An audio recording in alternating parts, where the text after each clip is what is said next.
18ನೇ ಮತ್ತು 19ನೇ ಅಧ್ಯಾಯಗಳು. ಹೇಮಾಂಡ ಪಂತರನ್ನು ಬಾಬಾ ಆಶೀರ್ವದಿಸಿದುದು. ಸಾಟೆ ಮತ್ತು ದೇಶ್ಮುಖ್ ಅವರ ಕತೆ. ಸದ್ಭಾವನೆಗೆ ಪ್ರೋತ್ಸಾಹ, ಉಪದೇಶ, ನಿನದೇ ದುಡಿಮೆಗೆ ತಕ್ಕ ಪ್ರತಿಫಲ ಇತ್ಯಾದಿ. ಈ ಹಿಂದಿನ 2 ಅಧ್ಯಾಯಗಳಲ್ಲಿ ಬ್ರಹ್ಮಜ್ಞಾನವನ್ನು ಪಡೆಯಲು ಬಂದ ಧನಿಕನನ್ನು ಬಾಬಾರವರು ಹೇಗೆ ಆಧರಿಸಿದರು ಎಂಬುದನ್ನು ವಿವರಿಸಿದ್ದೇನೆ. ಈಗ ಈ 2 ಅಧ್ಯಾಯಗಳಲ್ಲಿ ಬಾಬಾ ಸದ್ಭಾವನೆಯನ್ನು ಹೇಗೆ ಪ್ರೋತ್ಸಾಹಿಸುತ್ತಿದ್ದರು ಎಂಬುದನ್ನು, ಇತರ ವಿಷಯಗಳನ್ನು ಹೇಮಾಡ ಪಂತರು ಚರ್ಚಿಸಿರುತ್ತಾರೆ. ಸದ್ಗುರು ಶಿಷ್ಯನ ಅರ್ಹತೆಯನ್ನು ತಿಳಿದು ಅವನಿಗೆ ಸರಿಯಾದುದನ್ನು ಉಪದೇಶಿಸಿ ಅವನನ್ನು ಸ್ವಾನುಭಾವದ ಗುರಿಯೆಡೆಗೆ ಸಾಗಿಸುತ್ತಾನೆ. ಈ ವಿಚಾರದಲ್ಲಿ ಗುರುಗಳು ಹೇಳಿಕೊಟ್ಟಿರುವುದನ್ನು ಬೇರೆಯವರಿಗೆ ತಿಳಿಸಬಾರದೆಂದು ಕೆಲವರ ಅಭಿಪ್ರಾಯ. ಅದನ್ನು ಪ್ರಕಟಿಸಿದರೆ ಅದು ನಿಷ್ಪ್ರಯೋಜಕವಾಗುವುದೆಂದು ಅವರು ವಾದಿಸುತ್ತಾರೆ. ಈ ಅಭಿಪ್ರಾಯ ಸರಿಯಲ್ಲ. ಸದ್ಗುರುವು ಮಳೆಗಾಲದ ಮೋಡಗಳಿದ್ದಂತೆ ಧಾರಾಕಾರವಾಗಿ ಅವನು ಮಳೆ ಸುರಿಸಬಲ್ಲನು. ಅಂದರೆ ತನ್ನ ಅಮೃತ ವಚನಗಳನ್ನು ಎಲ್ಲೆಡೆಗೂ ಹರಡಬಲ್ಲನು. ಇದನ್ನು ನಾವು ಅನುಭವಿಸಿ ಜ್ಞಾನೋದಯವಾದ ನಂತರ ಯಾವ ಆಶೆಯೂ ಇಲ್ಲದೆ ಅದನ್ನು ಇತರರ ಸೇವೆಗಾಗಿ ಸದ್ವಿನಿಯೋಗ ಮಾಡಬೇಕು. ಉದಾಹರಣೆ, ಬುಧ ಕೌಶಿಕ ಮುನಿಯು ತಾನು ಕನಸಿನಲ್ಲಿ ಕಂಡ ರಾಮ ರಕ್ಷಾ ಸ್ತೋತ್ರವನ್ನು ಪ್ರಕಟಿಸಿದ್ದಾನೆ.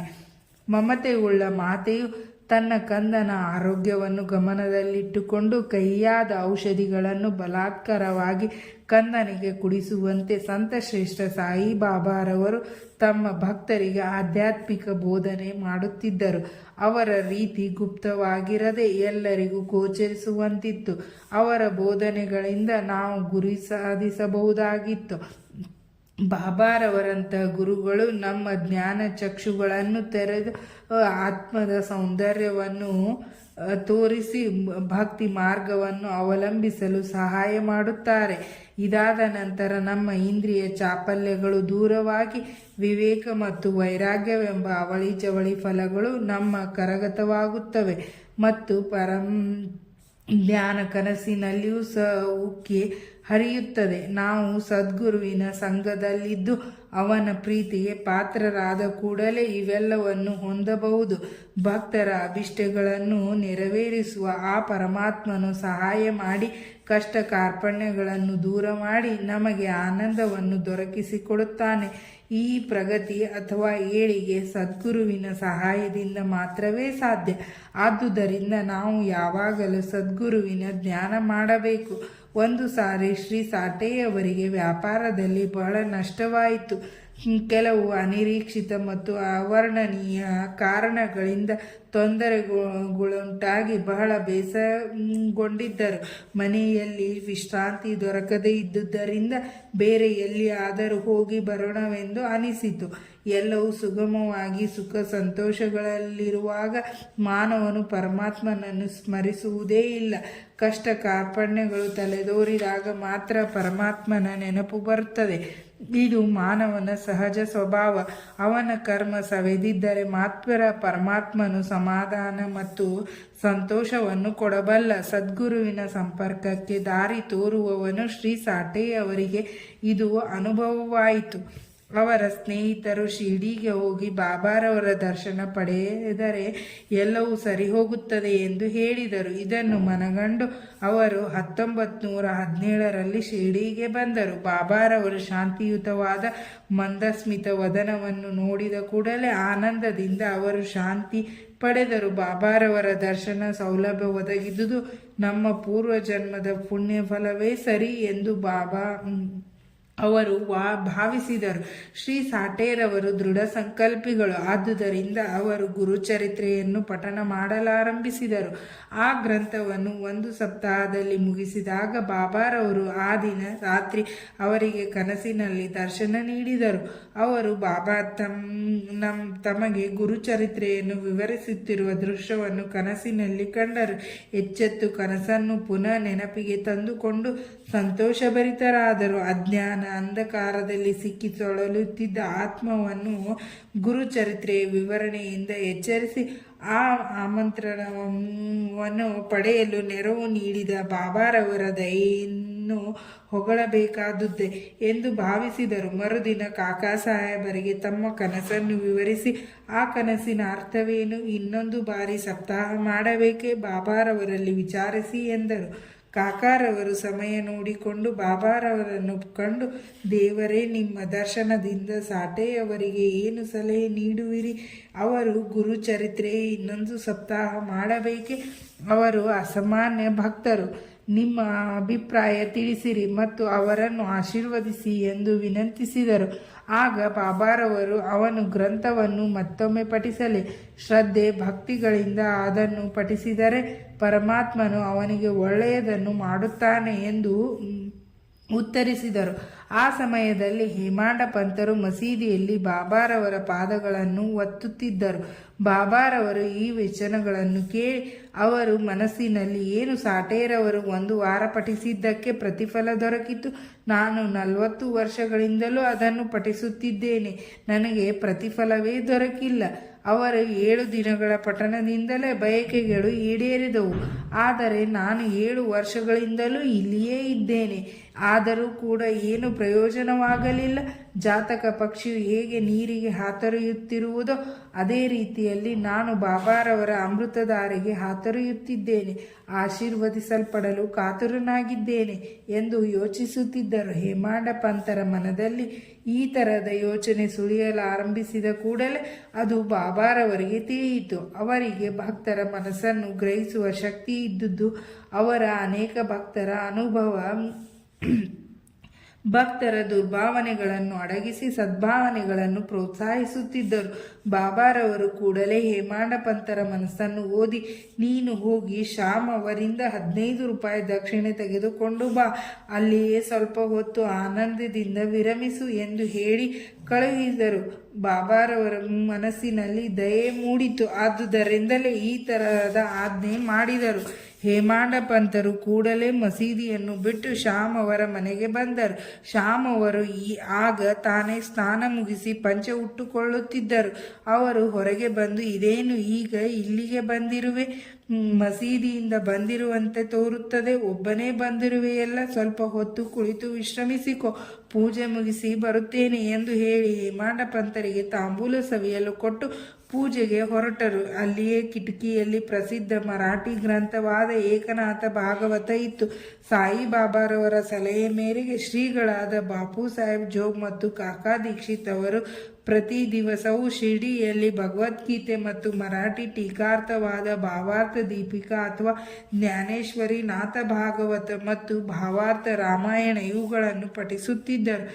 ಭಕ್ತರು ಬಾಬಾರವರಿಗೆ ಪ್ರಶ್ನೆಗಳನ್ನು ಕೇಳಿದಾಗ ಈ ಪುಸ್ತಕಗಳ ಕೆಲವು ಭಾಗಗಳನ್ನು ಬಾಬಾರವರಿಗೆ ಓದಲು ಹೇಳುತ್ತಿದ್ದರು. ಅವುಗಳನ್ನು ಓದಿದಾಗ ಅವರ ಸಮಸ್ಯೆ ಪರಿಹಾರವಾಗುತ್ತಿದ್ದವು. ಹೇಮಾಂಡ ಪಂತರು ಸಹ ನಾಥ ಭಾಗವತದ ಕೆಲವು ಭಾಗಗಳನ್ನು ಪ್ರತಿದಿನವೂ ಪಠಿಸುತ್ತಿದ್ದರು. ಅಂದು ಹೇಮಾಂಡ ಪಂತರು ಕೆಲವು ಭಕ್ತರ ಸಂಗಡ ಮಸೀದಿಗೆ ಹೋಗಬೇಕಾದ ಸಂದರ್ಭ ಒದಗಿದ್ದುದರಿಂದ ಗ್ರಂಥ ಪಠಣೆ ಪೂರ್ಣ ಮುಗಿಸಲಾಗಿರಲಿಲ್ಲ. ಶ್ಯಾಮ್ ಅವರ ಮನೆಗೆ ಬಂದು ಆ ಗ್ರಂಥಗಳನ್ನು ಕೈಗೆ ತೆಗೆದುಕೊಂಡು ತೆರೆದಾಗ ಅವರು ಇನ್ನು ಮುಗಿಸದೇ ಇದ್ದ ಭಾಗ ಸರಿಯಾಗಿ ಬಂದಿತು.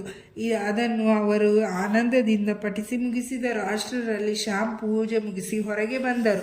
ಹೇಮಾಂಡ ಪಂತ, ನಾನು ಬಾಬಾರವರಿಂದ ಒಂದು ಸಂದೇಶವನ್ನು ತೆಗೆದುಕೊಂಡು ಬಂದಿರುತ್ತೇನೆ.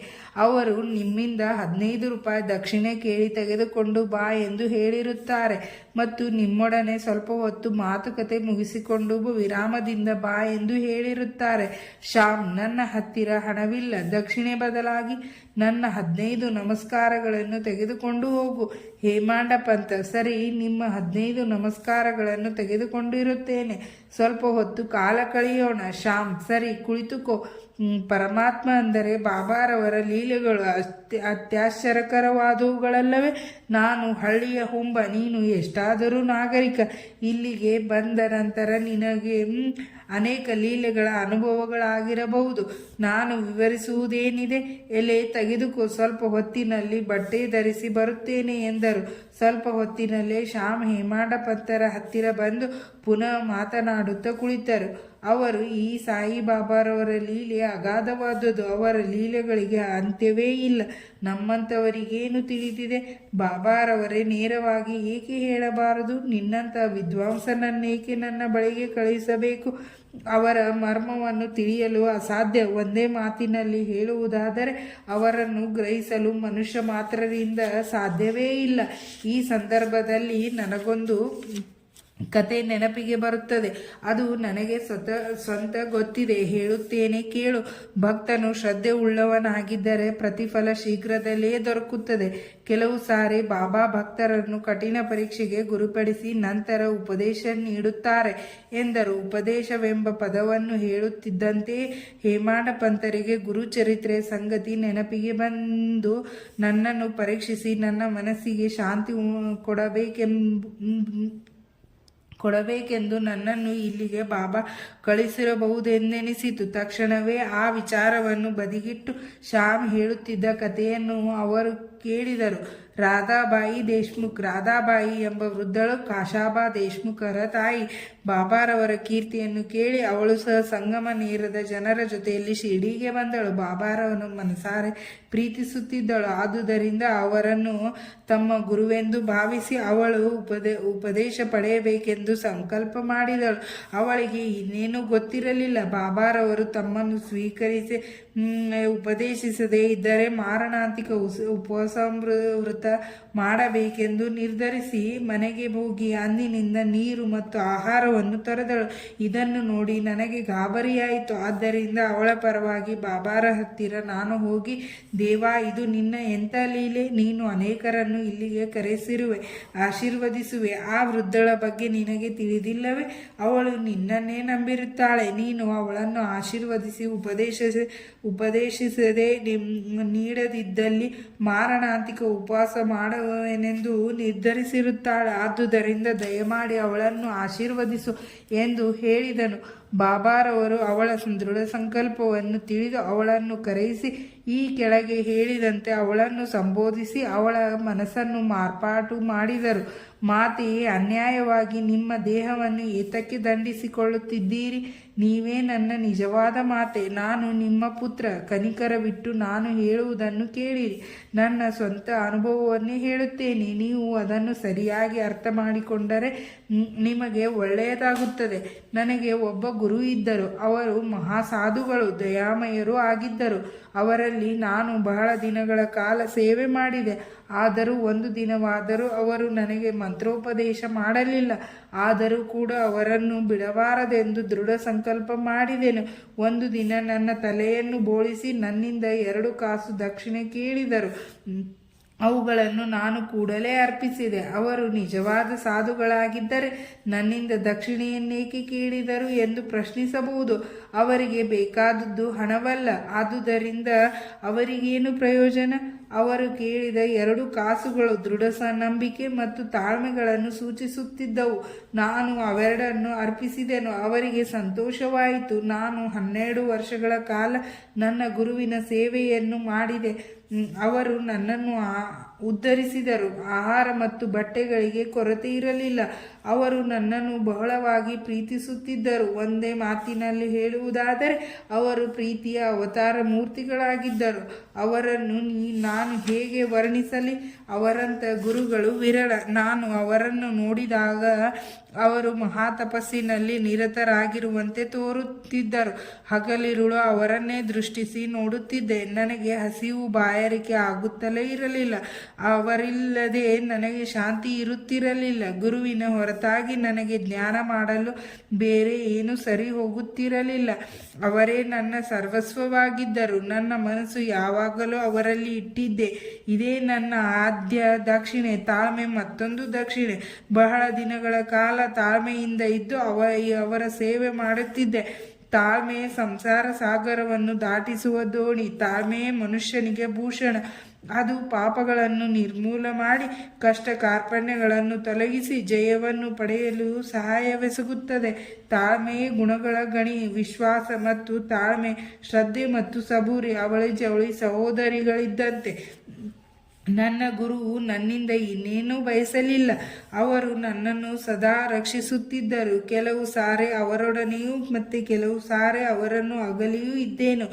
ಆದರೂ ಅವರ ಪ್ರೇಮ ಅಚಲವಾಗಿತ್ತು. ಯಾವಾಗಲೂ ತಮ್ಮ ಕೃಪಾದೃಷ್ಟಿಯಿಂದ ನನ್ನನ್ನು ಕಾಪಾಡುತ್ತಿದ್ದರು.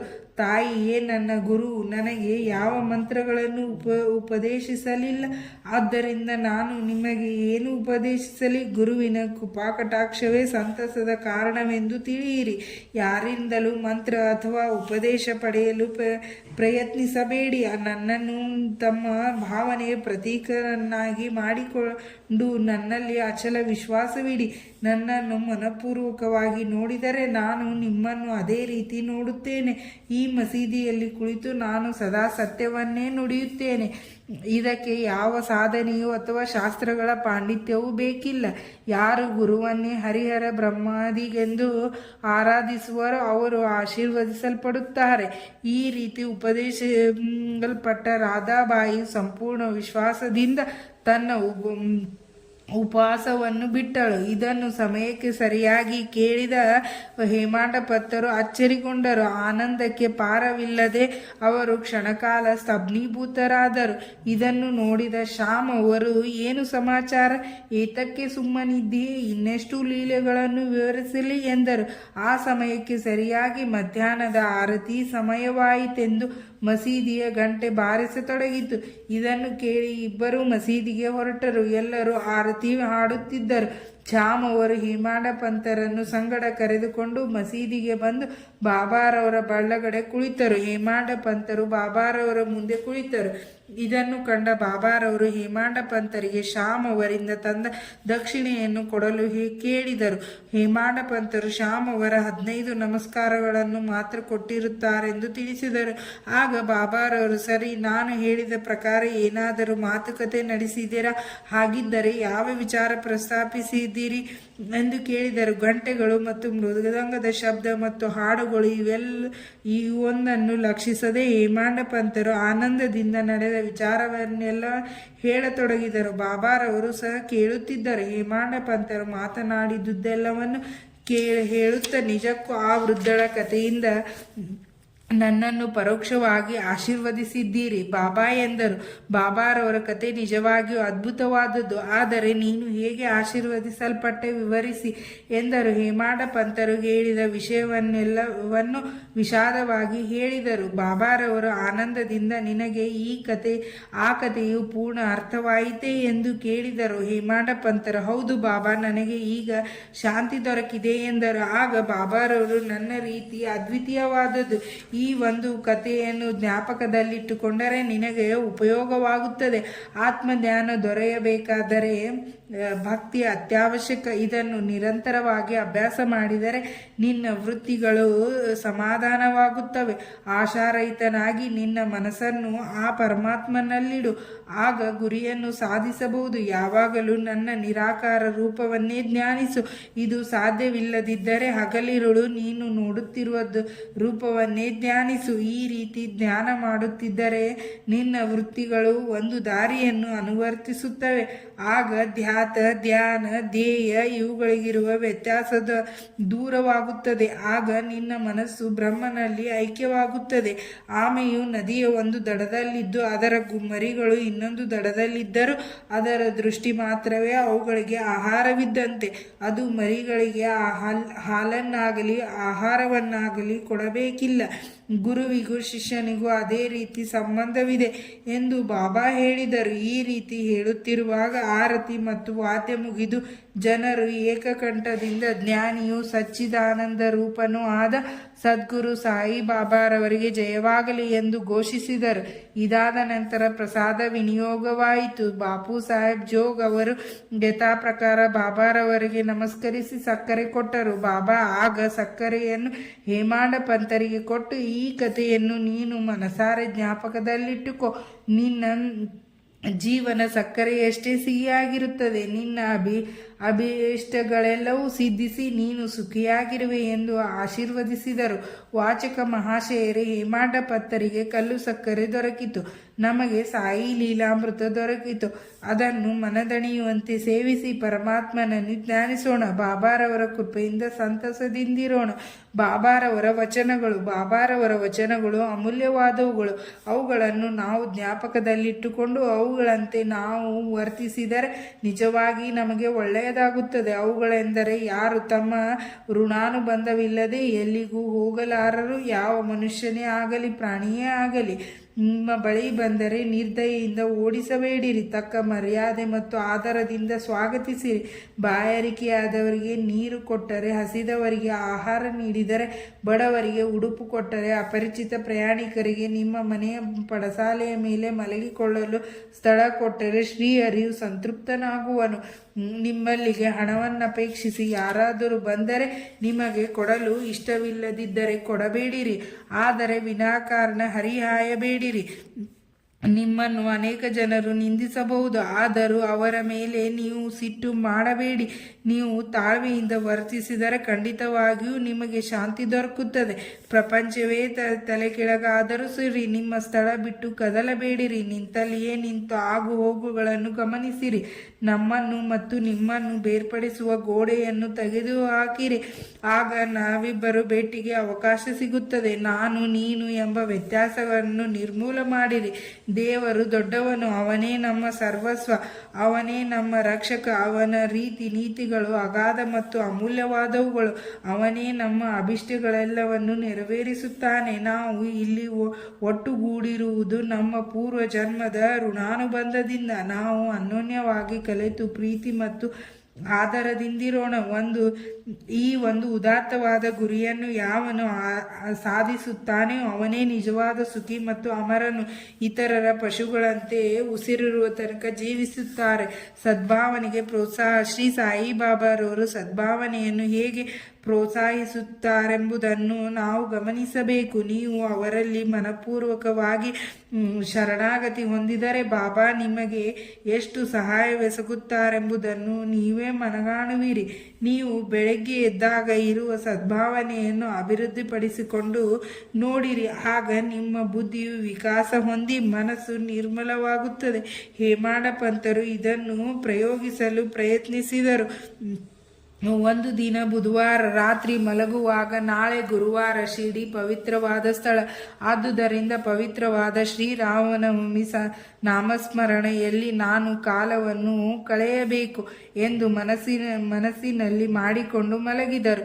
ಮಾರನೆಯ ದಿನ ಬೆಳಗಾಗುತ್ತಲೇ ತನ್ನಷ್ಟಕ್ಕೆ ತಾನೇ ಏಕಪ್ರಕಾರವಾಗಿ ಶ್ರೀರಾಮನಾಮವು ಅವರ ಮುಖದಿಂದ ಹೊರಬರುತ್ತಿತ್ತು. ಅವರಿಗೆ ಸಂತೋಷವಾಯಿತು. ನಂತರ ಬೆಳಗಿನ ಕರ್ತವ್ಯವೆಲ್ಲವನ್ನು ಮುಗಿಸಿಕೊಂಡು ಪುಷ್ಪಗಳನ್ನು ತೆಗೆದುಕೊಂಡು ಬಾಬಾರವರ ದರ್ಶನ ಪಡೆಯಲು ಮಸೀದಿಗೆ ಹೊರಟರು.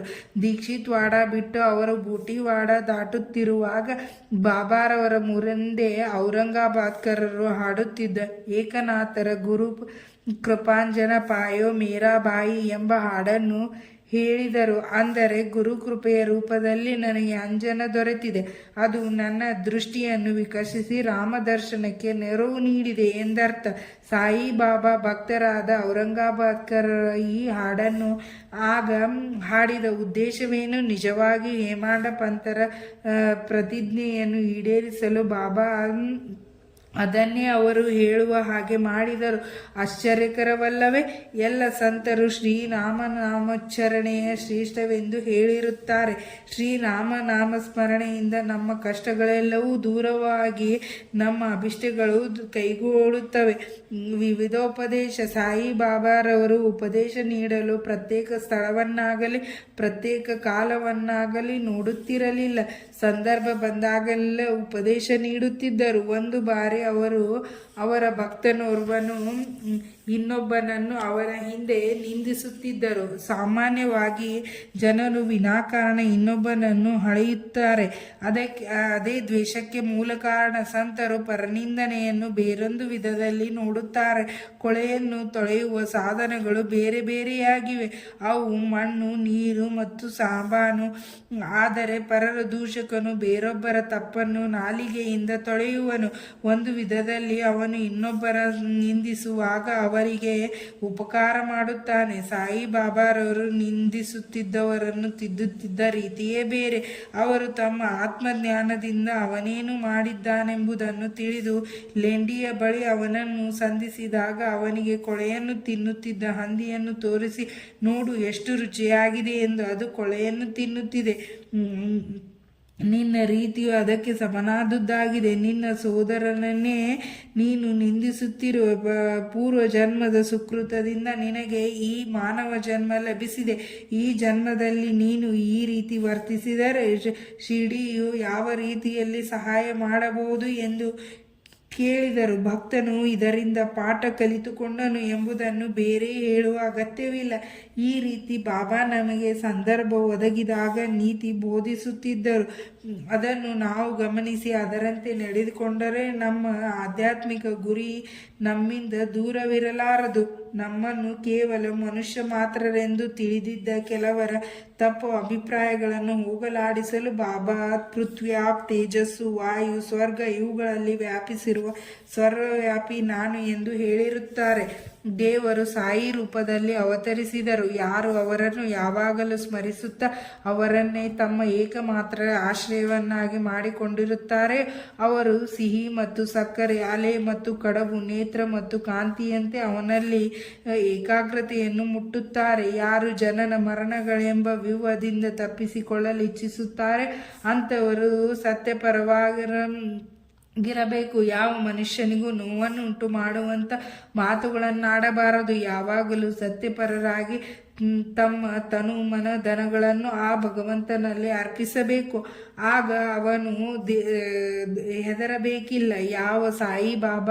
ಯಾರು ಸಾಯಿಬಾಬಾರವನನ್ನು ಯಾವಾಗಲೂ ಧ್ಯಾನ ಮಾಡುತ್ತಾ ಜಪಿಸುತ್ತಾರೆ, ಹಾಡುತ್ತಾರೆ, ಇತರ ಯೋಚನೆಗಳಿಲ್ಲದೆ ಏಕಾಗ್ರ ಚಿತ್ತದಿಂದ ಧ್ಯಾನ ಮಾಡುತ್ತಾರೆ, ಅವರು ಆತ್ಮಧ್ಯಾನವನ್ನು ಖಂಡಿತವಾಗಿಯೂ ಪಡೆಯುತ್ತಾರೆ. ಬಾಬಾರವರಿಗೆ ನನ್ನನ್ನು ಯಾವಾಗಲೂ ಸ್ಮರಿಸಿ ನನ್ನಲ್ಲಿ ಆಶ್ರಯ ಪಡೆಯಿರಿ ಎಂದು ಹೇಳುತ್ತಿದ್ದರು.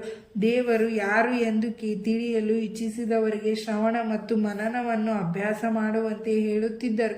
ಕೆಲವರಿಗೆ ಹರಿನಾಮ ಸ್ಮರಣೆಯನ್ನು ಮಾಡುವಂತೆಯೂ, ಕೆಲವರಿಗೆ ಪರಮಾತ್ಮನ ಲೀಲೆಗಳನ್ನು ಶ್ರವಣ ಮಾಡುವಂತೆಯೂ, ಕೆಲವರಿಗೆ ಹರಿಯ ಪಾದ ಪೂಜೆ ಮಾಡುವಂತೆ, ಮತ್ತು ಕೆಲವರಿಗೆ ಉದಾತ್ತವಾದ ಪುರಾಣ ಗ್ರಂಥಗಳಾದ ಜ್ಞಾನೇಶ್ವರಿ ಮುಂತಾದ ಗ್ರಂಥಗಳನ್ನು ಓದುವಂತೆಯೇ ಹೇಳುತ್ತಿದ್ದರು. ಅವರಿಗೆ ಈ ವಿಷ್ಣು ಸಹಸ್ರನಾಮ ಪಠಣ ಮಾಡುವಂತೆ ಹೇಳುತ್ತಿದ್ದರು. ಕೆಲವರನ್ನು ತಮ್ಮ ಹತ್ತಿರ ಕೂಡಿಸಿಕೊಳ್ಳುತ್ತಿದ್ದರು ಮತ್ತು ಕೆಲವರನ್ನು ಖಂಡೋಬಾ ದೇವಸ್ಥಾನಕ್ಕೆ ಕಳುಹಿಸುತ್ತಿದ್ದರು. ಮಿಕ್ಕವರಿಗೆ ಚಾಂದೋಪನಿಷತ್ತನ್ನಾಗಲಿ ಗೀತೆಯನ್ನಾಗಲಿ ಪಠಿಸಲು ಹೇಳುತ್ತಿದ್ದರು. ಅವರ ಉಪದೇಶಗಳಿಗೆ ಮಿತಿ ಇರಲಿಲ್ಲ. ಕೆಲವರು ಕುಡುಕರಿಗೆ ಕನಸಿನಲ್ಲಿ ಕಾಣಿಸಿಕೊಂಡು ಅವರ ಎದೆ ಮೇಲೆ ಕುಳಿತು ನೋವು ಉಂಟು ಮಾಡಿ ಅವರು ಕುಡಿಯುವುದಿಲ್ಲವೆಂದು ಮಾತು ಕೊಟ್ಟ ಹೊರತು ಬಿಡುತ್ತಿರಲಿಲ್ಲ. ಕೆಲವರಿಗೆ ಕನಸಿನಲ್ಲಿ ಗುರು ಬ್ರಹ್ಮಾದಿ ಮಂತ್ರದ ಅರ್ಥವನ್ನು ವಿವರಿಸುತ್ತಿದ್ದರು. ಹಠಯೋಗ ಸಾಧಕರನ್ನು ಬರಮಾಡಿಕೊಂಡು ಅದನ್ನು ಬಿಡುವಂತೆ ಹೇಳಿ ಶಾಂತಿ ಮತ್ತು ತಾಳ್ಮೆಯನ್ನು ಬೋಧಿಸುತ್ತಿದ್ದರು. ಅವರ ನೀತಿಗಳನ್ನು ವರ್ಣಿಸಲ ಸಾಧ್ಯ. ಪ್ರಪಂಚದ ವ್ಯವಹಾರದಲ್ಲಿ ಸಾಮಾನ್ಯವಾಗಿ ತಮ್ಮ ಸ್ವಂತ ನಡವಳಿಕೆಯಿಂದಲೇ ಬಾಬಾ ಪಾಠ ಕಲಿಸುತ್ತಿದ್ದರು. ಅವುಗಳಲ್ಲಿ ಒಂದನ್ನು ಈ ಕೆಳಗೆ ಕೊಟ್ಟಿದೆ: ಶ್ರಮಜೀವಿಗಳಿಗೆ ಸಂಭಾವನೆ. ಒಂದು ದಿನ ಮಧ್ಯಾಹ್ನ ಸಾಯಿಬಾಬಾರವರು ರಾಧಾಕೃಷ್ಣ ಮಾಯಿಯವರ ಮನೆ ಬಳಿಗೆ ಬಂದು ಏಣಿ ತೆಗೆದುಕೊಂಡು ಬನ್ನಿ ಎಂದರು. ಕೆಲವರು ಏಣಿ ತೆಗೆದುಕೊಂಡು ಬಂದು ಬಾಬಾರವರ ಆಜ್ಞೆಯಂತೆ ಗೋಡೆಗೆ ಒರಗಿಸಿದರು. ಆಗ ಅವರು ವಾಮನ್ ಗೋಂದ್ಕರ್ ಅವರ ಮನೆಯ ಮೇಲೆ ಹತ್ತಿ ರಾಧಾಕೃಷ್ಣ ಅವರ ಮಾಯಿಯವರ ಮನೆಯ ಮೇಲೆ ಬಂದು ನಂತರ ಕೆಳಗಿಳಿದರು. ಬಾಬಾರವರು ಈ ನಡತೆ ಯಾರಿಗೂ ಅರ್ಥವಾಗಲಿಲ್ಲ. ರಾಧಾಕೃಷ್ಣ ಮಾಯಿಯವರು ಆಗ ಚಳಿ ಜ್ವರದಿಂದ ಬಳಲುತ್ತಿದ್ದರು. ಆ ಜ್ವರವನ್ನು ಹೋಗಲಾಡಿಸಲುಗೋಸ್ಕರವೇ ಬಾಬಾರವರು ಹಾಗೆ ನಡೆದುಕೊಂಡರು. ಮಾಳಿಗೆಯಿಂದ ಕೆಳಗಿಳಿದ ತಕ್ಷಣ ಬಾಬಾ ಏಣಿಯನ್ನು ತಂದು ಕೊಟ್ಟವನಿಗೆ 2 ರೂಪಾಯಿಗಳನ್ನು ಕೊಟ್ಟರು. ಕೆಲವರು ಧೈರ್ಯ ಮಾಡಿ, ಬಾಬಾ, ಇಷ್ಟು ಕೆಲಸಕ್ಕೆ ಅವನಿಗೆ ಏಕೆ ಅಷ್ಟು ಹಣ ಕೊಟ್ಟಿರಿ ಎಂದು ಕೇಳಿದರು. ಆಗ ಅವರು ಇತರರ ಶ್ರಮವನ್ನು ಯಾರೂ ಪುಕ್ಕಟೆ ಪಡೆಯಬಾರದೆಂದು ಉತ್ತರಿಸಿದರು. ಕೆಲಸಗಾರರಿಗೆ ಕೂಲಿಯನ್ನು ಧಾರಾಳವಾಗಿ ಮನಸ್ಸಿನಿಂದ ತಪ್ಪದೇ ಕೊಡಬೇಕು. ಬಾಬಾ ಅವರ ತತ್ವವನ್ನು ಅನುಷ್ಠಾನಕ್ಕೆ ತಂದರೆ ಕೆಲಸಗಾರರಿಗೂ ಮಾಲೀಕರಿಗೂ ವಿರಸವೇ ಬರುವುದಿಲ್ಲ. ಶ್ರೀ ಸಾಯಿ ಪ್ರಣಾಮ. ಇಲ್ಲಿಗೆ 18 ಮತ್ತು 19ನೇ ಅಧ್ಯಾಯ ಮುಕ್ತಾಯವಾಯಿತು.